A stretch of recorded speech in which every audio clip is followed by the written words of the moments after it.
الأهلي قبل يوم 9 يناير لازم يكون خلص صفقاته الشتوية كلها. انت وانت بتتفرج على الفريق شايف نواقصه ايه من وجهة نظرك؟ دايما هتقول ما عنديش لعيب رقم 8 بيصنع الفارق، ما عنديش صانع ألعاب بروفيشنال زي أبو تريكة عبد الله السعيد، ما عنديش جناح مؤثر يقدر يعدي واحد على واحد ويخش جوه ويقطم ويجيب جوان، ما عنديش راس حربة سوبر. طيب الاهلي في ال8 ايام اللي جايين دول لو ما كانش مرتب قبلها بفتره ومجهز اللعيبه اللي هو ياخدهم في السكواد بتاع الشتاء، يبقى احنا كده بنقول اي كلام في اي كلام. لان انت هتقعد تضبش.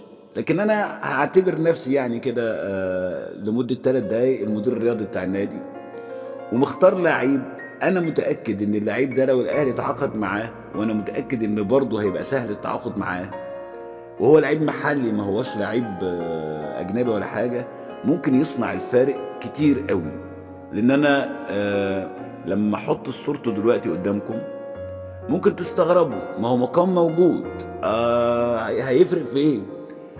احمد حمدي لاعب كواليتي عالي جدا، وفي فتره من الفترات كان جاي له عقد من الدوري الايطالي، وحسام البدري وقف الصفقه. والغريب ان لما وقف الصفقه برضه ما اعتمدش عليه بعديها، واللاعب فقد كتير من رونقه. لكن ايه الميزه في احمد حمدي بالنسبه لي؟ احمد حمدي اخر مباراه شفتها له مع المنتخب، احمد حمدي حصل له نضوج كبير جدا. هو بيلعب في مركز ال10 صانع الالعاب، ويمكن الطريقه اللي بيلعب بيها اكتر وقت احنا محتاجينها هي الطريقه بتاعت احمد حمدي دلوقتي. احمد حمدي كنترولر كويس جدا، بيعرف يكون عنده رؤيه عاليه جدا، الاسيستات بتاعته وبساطه مميزه جدا، ودريبلر كويس جدا بالكوره. مين اللي عندي في المكان ده؟ قفشه. برونو سافيو جربناه ما حسيتش ان هو صانع العاب، ومفيش حد تاني ممكن يقوم بالدور ده في الاهلي غير قفشه. عشان كده احنا مذلولين لكابتن قفشه، طول الوقت يقعد يا عيني نطلع غلنا فيه. لكن انا شايف ان احمد حمدي لو ادينا له الفرصه، لو تعاقدنا معاه في الفتره الجايه دي، هيقدر يكون مؤثر جدا جدا في المركز ده، او ببساطه ينحرر قفشه. ولاعب ابن النادي، وممكن يكون مجيو مش هيكلفني كتير، وصفقة محلية ما هياش هتاخد مكان واحد محلي، مكان واحد أجنبي قصدي.